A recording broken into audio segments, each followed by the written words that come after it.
வீடியோல linear ப்ரோக்ராமிங்கோட transportation problem எப்படி solve பண்றதுன்றத பத்தி தான் பார்க்க போறோம். A company has two factories located at P and Q and has three depots situated as A, B and C. The weekly requirement of depot at A, B, C respectively 5 and 4 units. While the production capacity of the factories at P and Q are 8 and 6 units. Pன்ற ஃபேக்டரியில இருந்து 8 unit ready பண்ண முடியும். Qன்ற ஃபேக்டரியில இருந்து வந்து 6 units தான் வந்து ready பண்ண முடியும்.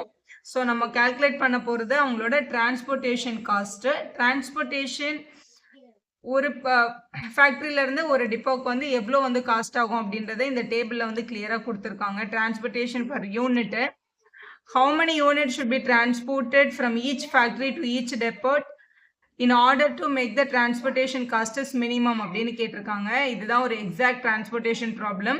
அவங்க கிட்ட 2 ஃபேக்ட்ரி இருக்கு. ஃபேக்டரியோட நேம் வந்து PNQ. ஸோ அங்கேருந்து டிரான்ஸ்போர்ட்டேஷன் வந்து 3 பிளேஸ்ல இருந்து எடுக்கிறாங்க, depot A, B and C.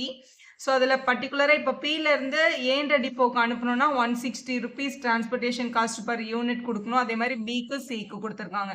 இதுலேயுமே இன்னொரு கண்டிஷனும் இருக்குது. ஒரு டிப்போலையும் வந்து இப்போ வந்து டிப்போ ஏல 5 யூனிட் தான் ரிசீவ் பண்ண முடியும், டிப்போ பிலையும் 5, அதே மாதிரி சியில் வந்து 4 யூனிட் தான் ரிசீவ் பண்ண முடியும் உங்களால்.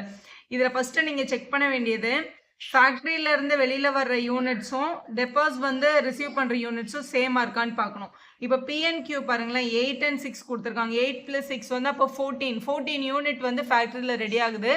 டிப்போட்ஸில் எவ்வளோ ரிசீவ் பண்ணுறாங்கன்னு பாருங்கள். 5 + 5 + 4 14. அப்போ இங்கேயே 14 யூனிட்ஸ் ரிசீவ் பண்ணுறாங்க.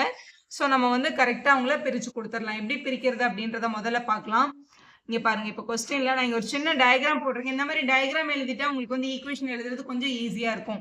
இப்போ ஃபேக்ட்ரி P இங்கே இருக்குது, ஃபேக்ட்ரி Q இங்கே இருக்குது அப்படின்னு எடுத்துக்கலாம். ஃபேக்ட்ரி Pயில் 8 யூனிட் ரெடி பண்ணுவாங்க, ஃபேக்ட்ரி Qவில் 6 யூனிட் ரெடி பண்ணுவாங்க. அதான் நான் கீழே எழுதியிருக்கேன்.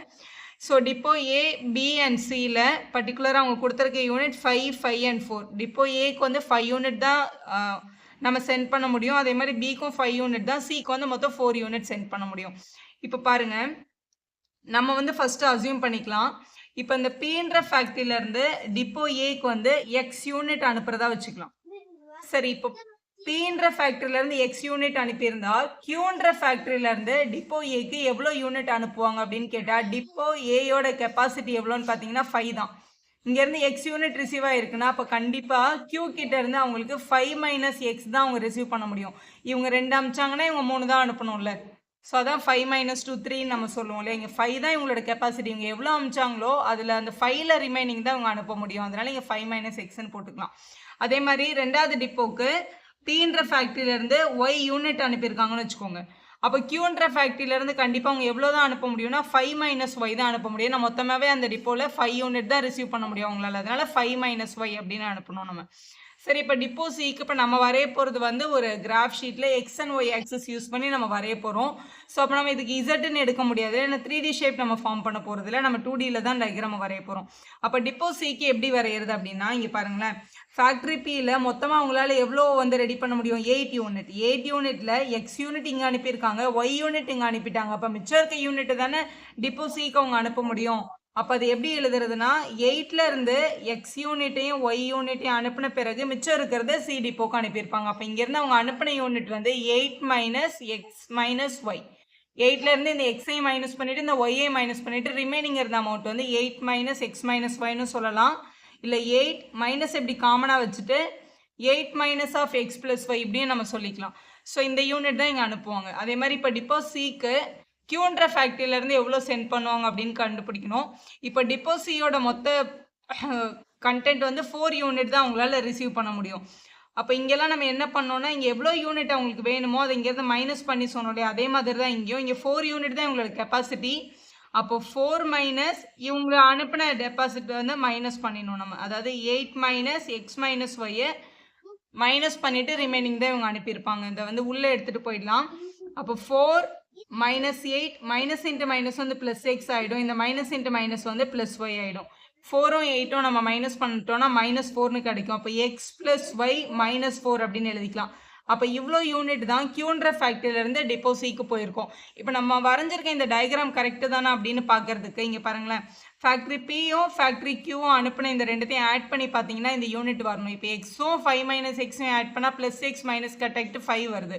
அதே மாதிரி இதை ஆட் பண்ணாலும் plus Y 5 minus Y cut ஆகிட்டு 5 யூனிட் வருது. அதே மாதிரி இவங்களே நம்ம ஆட் பண்ணி பார்த்தோம் அப்படின்னா 4 யூனிட் வந்ததுன்னா நம்ம எழுதியிருக்க சம் வந்து கரெக்டாக இருக்கதா அர்த்தம்.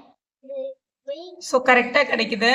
இப்போ பாருங்க, இவங்க கொடுத்துருக்க இந்த காஸ்ட் இருக்கு இல்லையா, இதையும் இந்த டேபிள்ல எழுதிக்கலாம். இப்போ ஈஸியாக இருக்கும். இப்போ வந்து ஃபர்ஸ்ட் ஃபேக்ட்ரி பியிலேருந்து ஏன்ற டிப்போக்கு 160 யூனிட் வந்து காஸ்ட்டு, அதாவது ஒரு யூனிட்டுக்கு 160 ருபீஸ். நம்ம இங்கே வந்து 160ன்னு எழுதிக்கலாம். அதே மாதிரி டிப்போ பிக்கு வந்து 100 ருபீஸ் சார்ஜ் சொல்லியிருக்காங்க. இவங்களுக்கு வந்து 150ன்னு சொல்லியிருக்காங்க பின்ற ஃபேக்ட்ரி. அதே மாதிரி கியூன்ற ஃபேக்ட்ரியிலேருந்து ஃபஸ்ட்டு இவங்களுக்கு 100 சொல்லியிருக்காங்க, இவங்களுக்கு வந்து 120, இவங்களுக்கு திருப்பியும் 100ன்னு கொடுத்துருக்காங்க. இப்போ உங்களோட ஆம்பிஷன் என்ன கொஸ்டினில் transportation cost is minimum. Transportation cost minimum வர்றதுக்கான ப்ராப்ளம் தான் உங்களை சால்வ் பண்ண சொல்லியிருக்காங்க.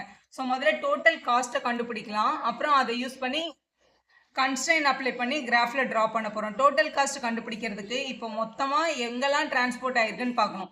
முதல்ல பி ஃபேக்ட்ரியிலேருந்து ஏக்கு எக்ஸ் யூனிட் வந்து அனுப்பியிருக்காங்க 160 ருபீஸ் சார்ஜில். அப்போ 160 இன்ட்டு எக்ஸ் 160 எக்ஸ்ன்னு எழுதணும். அடுத்து 100 இன்ட்டு ஒய் 100 ஒய். அடுத்து இங்கே 150 into 8 minus X minus Y இவங்களை மல்டிபிள் பண்ணி எழுதணும். அப்போ இந்த மாதிரி கிடைக்கும். ஸோ இந்த டயக்ராம்லேருந்து எல்லா யூனிட்டையும் எடுத்து இங்கே எழுதியிருக்கேன். அதாவது இந்த யூனிட் அந்த அமௌண்ட், யூனிட் அமௌண்ட் அந்த மாதிரி எழுதியிருக்கோம். அதே மாதிரி இவங்களுக்கு ஒய் ஃபேக்ட்ரியிலேருந்து 100 rupees 5 minus x, 120 rupees 5 minus y, 100 x plus y minus 4ன்னு எழுதியாச்சு. இப்போ இவங்கள சால்வ் பண்ணால் கிடைக்கிறதா நம்மளோட டோட்டல் காஸ்ட். இதை ஜஸ்ட் உள்ளே மட்டும் மல்டிபிள் பண்ணிக்கலாம். ஜஸ்ட் இந்த வெளியில் இருக்க நம்பர்லாம் இப்படி உள்ளே மல்டிபிள் பண்ணி எழுதிக்கலாம். எழுதிட்டோம் நம்ம. இப்போ இதில் இருக்கிற எல்லா எக்ஸ்டர்ம்ஸும், ஃபார் எக்ஸாம்பிள் இந்த மைனஸ் 100 எக்ஸும் ப்ளஸ் 100 எக்ஸும் கேன்சல் ஆகிருக்கும். இந்த மாதிரி எல்லா எக்ஸ்டர்ம்ஸும் எடுத்துக்கலாம். 160 எக்ஸ், இங்கே வந்து மைனஸ் 150 எக்ஸ் இருக்குது. ஸோ எக்ஸ்டர்ம்ஸ்ன்னு பார்த்தா 160 எக்ஸும் மைனஸ் 150 எக்ஸும் இருக்குது. மைனஸ் பண்ணிட்டா 10 எக்ஸ் கிடைக்குது. அது மாதிரி எல்லா ஒய்யையும் கம்பைன் பண்ணிங்கன்னா நமக்கு கிடைக்கிறது மைனஸ் 70 ஒய் கிடைக்குது. நம்பர்ஸ் வந்து ப்ளஸ் 1200 இருக்குது. இங்கே ஒரு 600, இங்கே ஒரு 500, இங்கே ஒரு மைனஸ் 400 இருக்குது. ஸோ ஜாயின் பண்ண நமக்கு ஒரு 1900 கிடைக்குது. ஸோ இதான் டோட்டல் காஸ்ட்டு. இது எல்லாத்துலேயுமே வந்து 10 டேபிள் காமனாக இருக்கிறதுனால இந்த மாதிரி 10 நம்ம காமனாக வெளியில் எடுத்துக்கலாம். வெளியில் எடுத்துட்டோன்னா இது எக்ஸ், இது வந்து மைனஸ் 7y ப்ளஸ் 190 அப்படின்னு கிடைக்கும். நம்ம இதோட டிரான்ஸ்போர்ட்டேஷன் காஸ்ட்டை வந்து இசட்னு எடுத்துக்கலாம். இப்போ இந்த ஃபங்க்ஷனை வந்து மினிமைஸ் பண்ணுறது தான் நம்மளோட கேள்வி. இப்போ இந்த ஃபங்க்ஷனை எழுதியாச்சு. இதில் சப்ஜெக்ட் டு த கன்ஸ்ட்ரெயின் என்னெல்லாம் எடுக்கணும் அப்படின்னு பார்த்தா, இப்போ இதுதான் நம்ம வரைஞ்சிருக்க டிரான்ஸ்போர்ட்டேஷன் காஸ்ட்டோட டேபிள். டிரான்ஸ்போர்ட்டேஷன் அப்படின்னு பார்க்கும்போது நம்ம அட்லீஸ்ட் இப்போ இந்த ஃபேக்ட்ரியிலேருந்து எக்ஸ் யூனிட், இந்த ஃபேக்ட்ரியிலேருந்து ஒய் யூனிட்னு சொல்கிறோம்ல, இதில் பேசிக் வந்து எக்ஸ்ன்ற வேல்யூ வந்து கண்டிப்பாக greater than or equal to 0வா இருக்கணும். அதே மாதிரி ஒய்யும் greater than or equal to 0வா இருக்கணும். ஏன் அப்படின்னா நம்ம நெகட்டிவ் நம்பரில் எந்த யூனிட்டும் அனுப்ப முடியாது அப்படின்றனால அதை ஃபஸ்ட்டு எழுதிக்கோங்க. இப்போ அதே மாதிரி இப்போ எக்ஸ்ன்ற யூனிட் இருக்குல்ல, இதில் மேக்ஸிமம் வந்து 5 யூனிட் அனுப்பலாம் இங்கேருந்து. ஏன்னா எக்ஸ்ன்றது டெப்போ ஏக்கு போயிருக்கு. இங்கே டெப்போ ஏவோட மேக்ஸிமம் எவ்வளோ ஏற்றுக்கோனா 5 யூனிட் தான். அப்போ இங்கேருந்து 5 வேணால் அனுப்ப முடியும் நம்மளால். அப்போ எக்ஸ் வந்து மேக்ஸிமம் 5 தான் இருக்கணும். அப்போ 5ஆக இருக்கலாம், இல்லைனா 5ஐ விட கம்மியாக இருக்கணும் அப்படின்னு அர்த்தம். ஒன்று 0 விட பெருசாக இருக்கணும் ஃபஸ்ட்டு, அடுத்து 5ஐ விட கண்டிப்பாக கம்மியாக இருக்கணும், இல்லை 5ஆக இருக்கலாம். இந்த ஃபேக்ட்ரியிலேருந்து 5 யூனிட் அனுப்பிட்டாங்கன்னா இந்த ஃபேக்ட்ரியிலேருந்து 0 தான் அனுப்ப முடியும். ஏன்னா டெப்போயோட கெப்பாசிட்டி வந்து 5 யூனிட் தான் அப்படின்னு அர்த்தம். அதே மாதிரி இப்போ இந்த ஒய் யூனிட் இருக்குது பாருங்களேன். இந்த ஒய் யூனிட் வந்து டெப்போ பிக்கு போயிருக்கு. டிப்போ பியோட கெப்பாசிட்டி எவ்வளோ யூனிட் தான்? 5 யூனிட் தான். அப்போ இந்த ஒய் வந்து மேக்ஸிமம் 5 யூனிட் தான் அனுப்ப முடியும், அதை விட அதிகமாக அனுப்பவே முடியாது. அப்போ இந்த ஒய்யோட வேல்யூவும் கண்டிப்பாக less than or equal to 5ஆக தான் இருக்க முடியும் அப்படின்றத எழுதிக்கோங்க. இது உங்களோட ரெண்டாவது கன்ஸ்ட்ரெயின். மூணாவது கன்ஸ்ட்ரெயின் பாருங்கள், எக்ஸும் ஒய்யும் ஜாயின் பண்ணி. ஸோ இதுலேருந்து எழுதியாச்சு, இதுலேருந்து எழுதியாச்சு. இப்போ இதுலேருந்து எழுத போகிறோம். இதில் எக்ஸ் ப்ளஸ் ஒய் மைனஸ் 4 அப்படின்னு கிடச்சிருக்குல்ல, எக்ஸ் ப்ளஸ் ஒய் ஆட் பண்ணி அதிலேருந்து -4 பண்ணியிருக்காங்க. அப்போ இந்த எக்ஸ் ப்ளஸ் ஒய்யோட வேல்யூ வந்து ஒன்று 4ஆவோ இல்லை 4ஐ விட பெரிய நம்பராகவோ தான் இருக்கணும். அப்போ தான் -4 பண்ணும்போது வேல்யூ நமக்கு பாசிட்டிவில் கிடைக்கும், நெகட்டிவில் கிடைக்கக்கூடாது. நெகட்டிவில் கிடைக்கக்கூடாது அப்படின்றதுனால நம்ம என்னென்னு எழுதிக்கலாம், x plus y value always greater than or equal to 4ஆக இருக்கணும் அப்படின்றத எழுதிக்கலாம். அதே மாதிரி இங்கே பாருங்கள், மேலே ஒரு கன்ஸ்ட்ரெயின்ட் இருக்குது, 8 மைனஸ் எக்ஸ் ப்ளஸ் ஒய்ன்னு இருக்குது. அப்போ இந்த எக்ஸ் ப்ளஸ் ஒய்ன்ற வேல்யூ 8லேருந்து மைனஸ் ஆகுறதுனால இது மேபி 8ஆக இருந்திருக்கணும், இல்லை 8ஐ விட சின்ன நம்பராக இருந்திருக்கணும். 8ஐ விட பெரிய நம்பர் நம்ம இங்கே போடவே முடியாது. அப்படி போட்டால் நமக்கு நெகட்டிவில் வேல்யூ வந்துடும்ல. அப்போ இந்த எக்ஸ் ப்ளஸ் ஒய் எப்படி இருக்கணும்னா ஒன்று 8ஆக இருக்கலாம், இல்லைனா 8ஐ விட கண்டிப்பாக கம்மியாக இருக்கணும் அப்படின்றதுனால இந்த கன்ஸ்ட்ரெயின் எடுக்கணும். இந்த 4 தான் உங்களோட கன்ஸ்ட்ரெயின். இதை யூஸ் பண்ணி தான் நம்ம கிராஃப் வரைய போகிறோம். இதான் இப்போ நம்ம பண்ண வேண்டிய கொஸ்டின். மினிமைஸ் நம்ம இது கண்டுபிடிச்ச டோட்டல் காஸ்ட்டோடது transportation cost subject to the constraint. இப்போ நான் உங்களுக்கு எக்ஸ்பிளைன் பண்ணது. இப்போ பாருங்களேன், இவங்கெல்லாம் ஸ்ட்ரெயிட் லைன்ஸ் தான். இதனாலும் ஸ்ட்ரெயிட் லைன் நம்ம வரைஞ்சிக்கலாம். இப்போ இவங்களுக்கு தான் நம்ம வந்து பாயிண்ட்ஸ் கண்டுபிடிக்கணும். எப்போவுமே கிரேட்டர் தென் கொடுத்தாலும் சரி, லெஸ் தென் கொடுத்தாலும் சரி, அதை முதல்ல ஈக்குவல்ட்டுக்கு லைன் வரீங்க. X plus Y is equal to 4க்கு இது எக்ஸ், இது ஒய். எக்ஸ் 0ன்னு வச்சு ஒரு வேல்யூ, ஒய் 0ன்னு வச்சு ஒரு வேல்யூ எடுக்கணும். இப்போ எக்ஸுக்கு 0 போட்டால் ஒய்யோட வேல்யூ 4, ஒய்க்கு 0ன்னு போட்டால் எக்ஸோட வேல்யூ 4ன்னு கிடைக்குது. இந்த பாயிண்ட்டை முதல்ல கிராஃபில் பிளாட் பண்ணி அவங்களுக்கு ஒரு லைன் வரைஞ்சிக்கலாம். X axis, y axis. உங்களுக்கு வந்து வெறும் பாசிட்டிவ் டைரக்ஷன் மட்டும் தான் எடுத்திருக்கேன். நான் எக்ஸும் கிரேட்டர் தென் 0, ஒய்யும் கிரேட்டர் தென் 0ன்றதுனால. இப்போ இங்கே ஒரு பாயிண்ட் இருக்குது. நம்மளோட எக்ஸ் ஆக்சிஸில் இருக்க 4 நான் பிளாட் பண்ணியிருக்கேன். இது நம்மளோட 4,0. அதே மாதிரி ஒய் ஆக்சிஸில் இருக்க 4 பிளாட் பண்ணியிருக்கேன். இது நம்மளோட 0,4. இவங்கள ஒரு லைன் போட்டு ட்ரா பண்ணிடலாம். ஸோ இந்த டாட்லேருந்து இந்த டாட்டுக்கு இப்படி ஒரு லைன் ட்ரா பண்ணிக்கலாம். ஸோ இது ஃபஸ்ட் லைன். இதே மாதிரி இப்போ இந்த ரெண்டாவது லைனை ஃபைன் பண்ணுங்கள். ரெண்டாவது லைனில் x plus y less than or equal to 8ன்னு இருந்துச்சு. அப்போ x plus y equal to 8க்கு வரையணும். இப்போ இங்கே எக்ஸ், இங்கே ஒய். எக்ஸுக்கு 0, ஒய்க்கு 0. எக்ஸில் 0 போட்டால் ஒய் இஸ் ஈக்குவல் டு 8ன்னு கிடைக்கும். ஒயில் 0 போட்டால் எக்ஸ் இஸ் ஈக்குவல் டு 8ன்னு கிடைக்கும். இந்த பாயிண்ட்டை பிளாட் பண்ணிடலாம். 8,0 எக்ஸ் ஆக்சிஸில் 8, 0,8னா ஒய் ஆக்சிஸில் 8. ரெண்டுத்தையும் பிளாட் பண்ணிவிட்டு இந்த ரெண்டு பாயிண்ட்டையும் ஜாயின் பண்ணி இப்படி ஒரு லைன் ட்ரா பண்ணிக்கோங்க. ஸோ லைன் ட்ரா பண்ணியாச்சு. நம்ம ரெண்டு கன்ஸ்ட்ரெயினுக்கான ஸ்ட்ரெயிட் லைன் மட்டும் வரைஞ்சிருக்கோம். இப்போ மேலே இருந்த ரெண்டு கன்ஸ்ட்ரெயின் என்னென்னு பார்க்கலாம். மேலே இருக்க கன்ஸ்ட்ரெயின் பாருங்களேன். ஃபஸ்ட்டு இது வந்து எக்ஸ் இஸ் ஈக்குவல் டு 0 அப்படின்னா இது ஒய் ஆக்சிஸ் மீன் பண்ணுது. இது வந்து ஒய் இஸ் ஈக்குவல் டு 0னா எக்ஸ் ஆக்சிஸை மீன் பண்ணுது. ஸோ இது ஓகே. இது முதல்ல ஈக்குவல்ட்டுன்னு வச்சு முதல்ல லைனை ட்ரா பண்ணுங்க. இது வந்து எக்ஸ் இஸ் ஈக்குவல் டு 5, இது வந்து ஒய் இஸ் ஈக்குவல் டு 5ன்னு எடுத்துக்கோங்க. அப்போ எக்ஸ் இஸ் ஈக்குவல் டு 5க்கு லைன் எப்படி ட்ரா பண்ணுறதுன்னா, எக்ஸ் ஆக்சிஸோட 5ன்ற நம்பர் இருக்குல்ல, இதான் நம்மளோட எக்ஸ் ஆக்சிஸ். எக்ஸ் ஆக்சிஸோட 5ன்ற நம்பர் இருக்கா, இந்த எக்ஸ் ஆக்சிஸோட 5ன்ற பாயிண்ட்ல ஒரு ஸ்ட்ரெயிட் லைன் நம்ம வரையணும். இங்கே இப்படி ஒரு ஸ்ட்ரெயிட் லைன் வரைஞ்சிட்டோம்னா இதுதான் நம்மளோட எக்ஸ் இஸ் ஈக்குவல் டு 5. பென்சிலில் ட்ரா பண்ணால் தெரியல, ஸோ நான் அதை பிளாக் பெனில் ட்ரா பண்ணியிருக்கேன். அதே மாதிரி ஒய் இஸ் ஈக்குவல் டு 5னா ஒய் ஆக்சிஸோட 5ன்ற நம்பர்லேருந்து ஒய் ஆக்சிஸோட 5னா ஒய்யோட 5ன்ற நம்பருக்கு நேராக இப்படி ஒரு லைன் போட்டிங்கன்னா அதுதான் ஒய் இஸ் ஈக்குவல் டு 5 அப்படின்ற லைன். இதுதான் உங்களோட எக்ஸ் இஸ் ஈக்குவல் டு 5ன்ற லைன். நம்ம முதல்ல வரைஞ்ச இந்த graph x plus Y is equal to 4ஓடது, இது x plus Y is equal to 8. கண்டிப்பாக இந்த லைன் மேலே அந்த ஈக்குவேஷன் எழுதிக்கோங்க. ஸோ நம்ம ட்ரா பண்ணியாச்சு. இப்போ எங்கே ஷேடட் போர்ஷன் அப்படின்னு நம்ம பார்க்க போகிறோம். இப்போ இந்த லைனுக்கு மேலே ரீஜனா கீழே ரீஜனான்னு பார்க்கணும். சப்போஸ் இப்போ இதுதான் நம்ம கன்ஸ்ட்ரெயின் நம்ம முதல்ல எழுதுனது. இப்போ x plus Y is less than 8ன்னு இருக்கா, இந்த லைன் இங்கே இருக்குது. ஈக்குவல்ட்டில் இந்த லைன் இங்கே இருக்கா. இதில் இந்த லைனுக்கு மேலேயோ இல்லை கீழேயோ ஏதாவது ஒரு பாயிண்ட் எடுத்து இல்லை சப்ஸ்டியூட் பண்ணி பார்க்கணும். நம்ம யூஸ்வலாக 0,0 எடுத்து சப்ஸ்டியூட் பண்ணி பார்க்குறது வழக்கம். ஏன்னா லைன் 0,0 வழியாக போகல, அதனால 0,0 வழியாக ஒரு பாயிண்ட் எடுத்து இதை சப்ஸ்டியூட் பண்ணி பார்க்குறோம். 0 less than or equal to 8ன்னு வருது. இது ட்ரூ தானே, 8ஐ விட 0 சின்ன நம்பர் தான். அப்போ இந்த லைனுக்கு 0,0ன்றது ட்ரூ அப்படின்னு கிடச்சிருக்கு. அப்போ இந்த லைனுக்கு கீழே என்னோட சொல்யூஷன், இந்த லைனுக்கு கீழே தான் என் சொல்யூஷன் இருக்குது அப்படின்னு அர்த்தம்.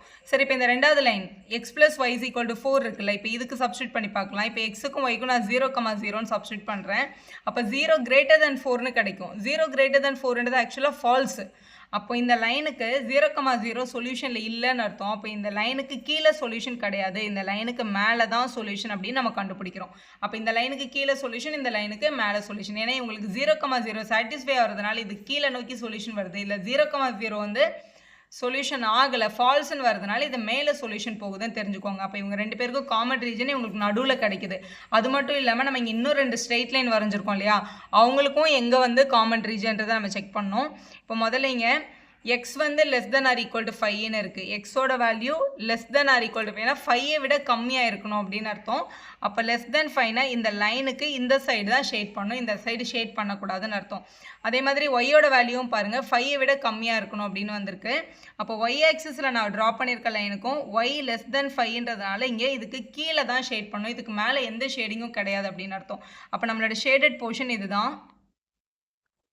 இப்போ ஷேட் பண்ணியாச்சு. அவங்க சொன்ன எல்லா கன்ஸ்ட்ரெயினும் சாட்டிஸ்ஃபை ஆகிற ரீஜனில் ஷேட் பண்ணிட்டேன். இங்கே கீழே நான் ஷேட் பண்ணல, ஏன்னா இது வந்து y is equal to 0ன்ற லைன் இருக்கு. y is equal to 0னா x axis குறிக்கும். அப்ப x axisக்கு கீழே எந்த ஷேடும் வரக்கூடாது. y axisக்கு இந்த பக்கமும் எந்த ஷேடும் வரக்கூடாது. அப்ப இங்க எத்தனை கார்னர் பாயிண்ட் இருக்கு பாருங்களேன்.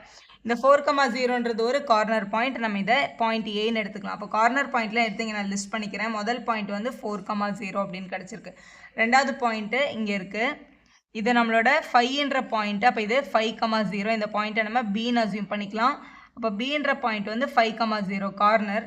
நம்மளோட அந்த ஃபீஸிபிள் ரீஜனில் இருக்க எல்லா கார்னரையும் நம்ம எடுக்கணும். அடுத்து இந்த பாயிண்ட்டை பாருங்கள். இந்த பாயிண்ட் எக்ஸ் ஆக்சிஸில் 5லையும் ஒய் ஆக்சிஸில் 3லையும் இருக்குது. நம்ம இந்த பாயிண்ட்டை சின்னு எடுத்துக்கலாம். இது நம்மளோட 5,3ன்ற பாயிண்ட்டு. இப்போ சி வந்து 5,3 அப்படின்னு எழுதிக்கலாம்.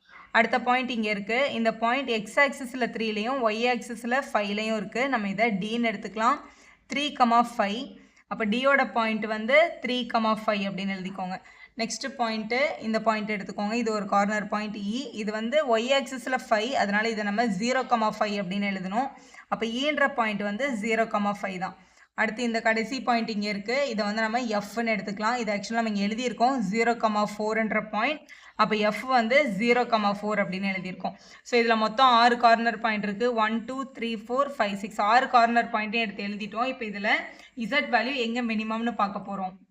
z is equal to 10 into x minus 7y plus 190ன்றது தான் டோட்டல் காஸ்ட்டை நம்ம ஃபஸ்ட்டு ஸ்டார்டிங்கில் கண்டுபிடிச்சது. இதில் தான் சப்ஸ்டியூட் பண்ணணும். இப்போ 4,0னா எக்ஸுக்கு பதிலாக 4ம் ஒய்க்கு பதிலாக 0வும் சப்ஸ்டியூட் பண்ணணும். இப்போ இங்கே எக்ஸுக்கு 0வும் ஒய் சாரி எக்ஸோட பிளேஸில் 4னும் ஒய்யோட பிளேஸில் 0வும் நம்ம சப்ஸ்டியூட் பண்ணணும். அப்படி பண்ணும்போது இந்த டேர்ம் 0 ஆகிடும், இது 4 ஆகிடும். 4 + 190னா 194 கிடைக்கும். 194 கூட 10 மல்டிபிள் பண்ணால் 1940 கிடைக்கும். இதே மாதிரி தான் எல்லா டேர்மும். நெக்ஸ்ட்டு எக்ஸில் 5 போட்டு ஒயில் வந்து 0 போடுறோம். இங்கே 5 போட்டால் 5யும் 190 195 195 கூட 10 மல்டிபிள் பண்ணால் 1950 கிடைக்கும். இதே மாதிரி ஒரு வேல்யூவாக சப்ஸ்டியூட் பண்ணுங்கள். ஃபஸ்ட் நம்பரை எக்ஸ்லையும் ரெண்டாவது நம்பரை இங்கே ஒய்லையும் சப்ஸ்டியூட் பண்ணி ஃபைனலாக இந்த 10ல் மல்டிபிள் பண்ணால் 5,3 போடும்போது 1740 கிடைக்குது. 3,5 போடும்போது 1580 கிடைக்குது. இது உங்கள் டைம் வேஸ்ட் ஆகும் தான் நான் இங்கே மல்டிபிள் பண்ணி எழுதி வச்சுருக்கேன். நீங்கள் மல்டிபிள் பண்ணி பாருங்கள். இப்போ இங்கே எக்ஸுக்கு 0வும் ஒய்க்கு 5யும் சப்ஸ்டியூட் பண்ணி பார்க்கும்போது 1550 கிடைக்குது. 0,4 சப்ஸ்டியூட் பண்ணும்போது 1620 கிடைக்குது. இப்போ நம்ம கொஸ்டினில் டிரான்ஸ்போர்ட்டேஷன் காஸ்ட்டு லெஸ்ஸாக வரணும் இல்லையா? அப்போ இந்த ஃபங்க்ஷனில் எந்த நம்பர் ரொம்ப லெஸ்ஸாக இருக்குன்னு பாருங்கள். 1550ன்ற நம்பர் தான் மினிமமாக இருக்குது. அப்போ இதை மினிமம் அப்படின்னு சொல்லி நம்ம எழுதிக்கலாம். அப்போ மினிமம் டிரான்ஸ்போர்ட்டேஷன் காஸ்ட் வரணும்னா இந்த 0,5 அப்படின்ற பாயிண்ட்லேருந்து கொடுத்துருக்கணும் அப்படின்றத நம்ம சொல்யூஷனில் எழுதிடணும்.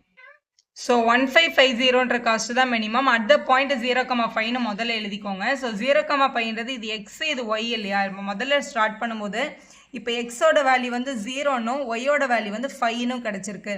இப்போ முதல்ல ஃபேக்ட்ரியில் வந்து பீன்ற ஃபேக்ட்ரியில் 8 யூனிட் ரெடி பண்ணாங்க. அப்போ இவங்களுக்கு 0 தான் கொடுத்துருக்காங்க, இவங்களுக்கு 5 கொடுத்துருக்காங்க. அப்போ ரிமைனிங் இருக்க எலிமெண்ட் இங்கே கொடுத்துருப்பாங்க. அப்போ இவங்களுக்கு கண்டிப்பாக அவங்க 3 யூனிட் சப்ளை பண்ணியிருப்பாங்க. அப்போ வந்து ஃபேக்ட்ரி பீலேருந்து அவங்க சப்ளை பண்ணது 053, அதுதான் அதோட யூனிட்டு. இவங்களுக்கு பார்க்கும்போது இவங்களுக்கு வந்து இந்த டிப்போக்கு 5 யூனிட் வந்திருக்கணும். ஆனால் இவங்க கிட்டேருந்து 0 தான் கொடுத்துருக்காங்க. அப்போ கண்டிப்பாக கியூன்ற ஃபேக்ட்ரியிலேருந்து 5 யூனிட்டுமே கொடுத்துருப்பாங்க. இவங்களுக்கு 5 யூனிட் தான் வேணும், ஆனால் இவங்க கிட்ட இருந்துமே 5 யூனிட் வந்துருச்சு. அப்போ வந்து இவங்க வந்து 0 யூனிட் தான் சப்ளை பண்ணியிருப்பாங்கன்னு அர்த்தம். இவங்க மொத்தமாக கியூன்ற ஃபேக்ட்ரியில் 6 யூனிட் ரெடி பண்ணாங்க, இவங்களுக்கு 5 கொடுத்துட்டாங்க, இங்கே 0 கொடுத்துருக்காங்க. அப்போ ஒரு யூனிட் தான் இவங்களுக்கு சப்ளை பண்ணியிருப்பாங்க. அப்போ வந்து பீன்ற ஃபேக்ட்ரியிலேருந்து 053 இவங்களுக்கு 501ன்னு எழுதணும். இந்த மாதிரி ஃபைனலாக எழுதி கம்ப்ளீட் பண்ணுங்கள். வீடியோ யூஸ்ஃபுல்லாக இருந்தால் ஒரு லைக்